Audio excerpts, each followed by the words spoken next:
Okay, so this right here is Billy Sunday's house. It was built in 1911, but before he built the house, on this very property was a summer home called Illinois. He wanted a more permanent residence, and that's when he decided to have Mount Hood built. Everything in Mount Hood is to Helen Sunday, or as she was known, Ma Sunday's design. And it is one of the best preserved arts and crafts bungalows in the entire country. So for those of you architecture nerds, I don't have to tell you that that's very significant, but it actually is. This place matters. And without further ado, let's get inside. So this right here is actually the front of Mount Hood, Billy Sunday's house.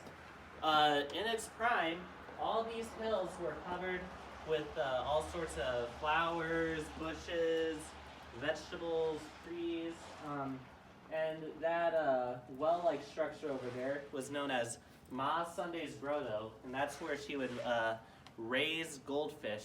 So, as we enter, this is probably one of the most well-preserved rooms in one of the most well-preserved houses in America.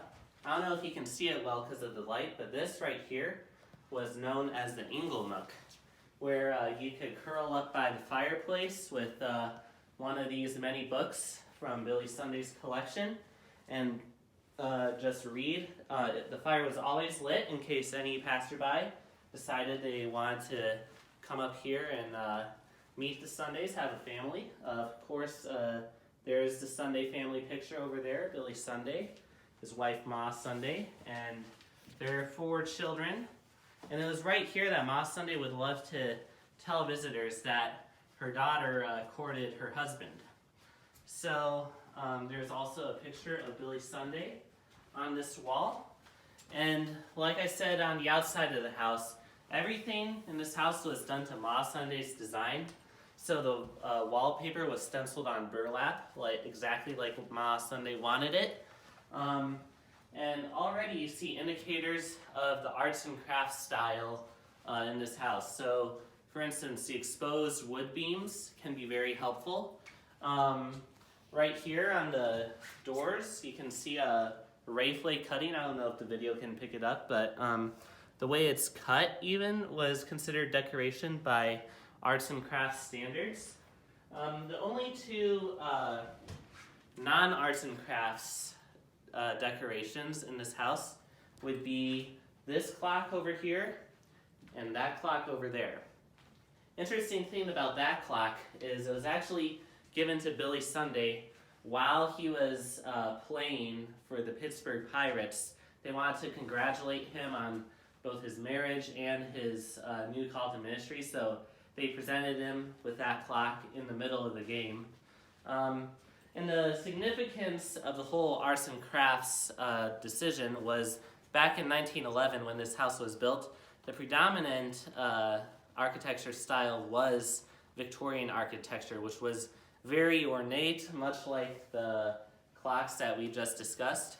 But the Sundays wanted a more simplistic look to their house because they wanted to have a more simplistic lifestyle. So that is why they went with the arts and crafts style. If you do feel inclined, we're doing great things, but we can't do it for free. So at the end of the tour, if you'd like to walk on over to this box from Lansing to Winona Lake and drop a 5 in there or something, that would be much appreciated. If you want to zoom in on this teapot right there, it has William A. Sunday on it. Those were the original cups that the Sunday family would use. And if you notice, there are 5 chairs around the table. Now, you may be asking, well, weren't there 6 people in the Billy Sunday family? Well, actually, since Billy Sunday and his wife Helen were always on the road, they often left their 4 children here under the care of their housekeeper. So the 5 of them would normally sit around this table. Again, if you notice, the ray flake cutting is especially prominent in this wooden door frame as well. So this was the Sunday family kitchen, where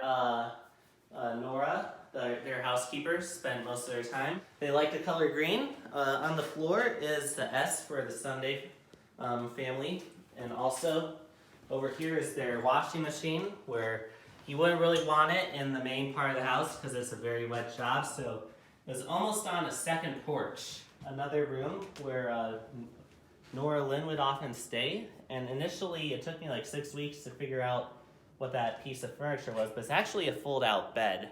So if you notice there, it's 2 legs and it folds out and it's a bed.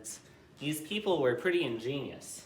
So right here, this is Nora Lynn's picture. Nora Lynn was the housekeeper primarily responsible for raising the 4 Sunday children. She died in 1930 while she was still working for the Sunday family, so very valued member of the house. There's another picture of Billy and Helen Sunday.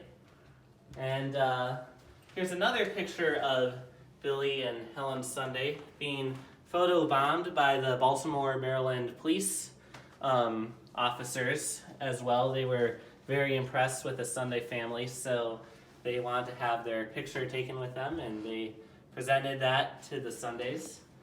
Over here, there's more typical arts and crafts style, very simplistic scene of nature with a bridge or another bridge.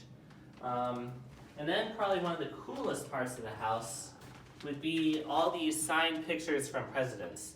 President Harry Truman, signed picture of Herbert Hoover, Warren Harding, Calvin Coolidge, and William Howard Taft. And these are just the ones on display. We also have ones of like presidents such as Theodore Roosevelt. Now keep in mind, Billy Sunday wasn't like very good friends with these people, but he was basically the Billy Graham of the early 20th century. So they all wanted to show their respect for Billy Sunday by giving him cool pictures like this. This was the Sunday bedroom. Probably the most impressive part of this would be this tapestry from Boston, thanking Billy Sunday for doing a ministry tour down there. If you also notice, some common bedroom accessories as well. And then a president prominently displayed, Abraham Lincoln. He was Billy Sunday's favorite president, as was evidenced by both this picture and the bust in the Inglenook. Now, when Grandpa was visiting the Billy Sunday house, he immediately knew who these 2 guys were. And the tour guide was very impressed to know that he was able to identify the Mayo brothers who founded Mayo Clinic. So Billy Sunday also had high regard for them, so he displayed their signed pictures in his bedroom. Now over here, there's another picture of Billy Sunday and Helen Sunday in their latter days. Also, Billy Sunday's Bible, very important. His hat, the box he would carry his hat in when he was not wearing it, and the hot water bottle that comforted him a lot in his old age, and he was actually holding that water bottle when he died. We must note that while this was the original location of the master bedroom, after Billy Sunday died, they had the master bedroom moved upstairs into the office. However, once the house was turned back to Grace College, we decided to restore the house to its original condition in 1911, so we moved the master bedroom back down here. Now, going up the stairs,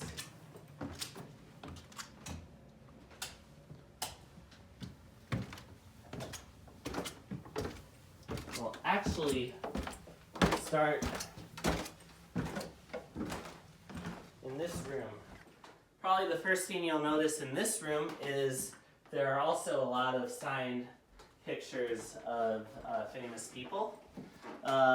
Most notably here, John Pershing, who led U.S. forces in World War I. Buffalo Bill, who was renowned for his Wild West show and hunting buffalo. A person, and then John D. Rockefeller, and then another person with a signed photograph. Then over here, Calvin Coolidge's wife. She also really liked what the Sundays were doing. Homer Rodeheaver, Billy Sunday's famous song leader. They actually were pretty good friends as they worked together a lot. And over here we have another person with a signed picture. And another person. Oh, this person is special though to Lansing. Oh yeah. His name is actually Lansing. Contrary to what you'd think, this was actually Ma Sunday's desk. While Billy Sunday was the evangelist who'd be preaching to crowds of people, Ma Sunday determined where they were going to go. So it was here where she decided that they were going to Chicago, New York, Boston, Maryland. All sorts of places were decided at this desk. Now over here, another arts and crafts Feature? Feature, yes. So they did not have air conditioning back then. So what they would do was they would open this window and get a nice breeze coming over the lake. So it was actually quite effective in cooling the house because they would also open windows on the other side of the house, and so it creates some nice a nice current of air coming through. And the amazing thing is, in the winter, it works even better at cooling down the house whenever they needed to cool down the house. We're actually gonna continue. This was the room where Billy Sunday's boys grew up. Now, while Billy Sunday was a staunch preacher against alcohol, gambling, prostitution, and other wild lifestyles, his sons, they enjoyed all 7 deadly sins. Unfortunately, it was a source of financial grief for Billy Sunday because people would see his sons at bars, drinking and womanizing, and they would blackmail Billy Sunday because if word got out that that's what his sons were doing, his message would be severely compromised. So he would pay people off just to be quiet. For instance, his youngest son, William Ashley Sunday, was born June 15th, 1901, and he had many marriages, no children, but he actually died in a drunk driving accident. Paul Sunday also had multiple marriages and affairs. He was the last of the Sunday children to die. He died in a plane crash in 1944. He was a test pilot in World War II, very plain story, but also enjoyed what Billy Sunday was preaching against. Now, Helen Sunday was Billy Sunday's only daughter and probably the only one of his children to not bring him grief by drinking, obviously womanizing, and gambling, and engaging in other sorts of wild lifestyles. However, she also was a source of tragedy for the Sunday family as she died from an undiagnosed disease, although today people think it was multiple sclerosis. So all of Billy Sunday's children gave them grief in one way or another. 2 of Billy Sunday's sons died before he did in 1935, and all 4 of them died before Billy Sunday's wife, Helen or Ma Sunday, died as well. But the interesting thing about the story is Helen Sunday actually had a chance to talk to Billy Graham and his wife before they became prominent evangelists, and she told them that even though their calling is evangelism, their primary calling is their family, and that if they lose their family to sin, then basically the other, all they achieved as evangelists is not really as valuable. So they had a strong family first message. That ends the tour. You all have been very great. Thank you very much, and have an excellent evening.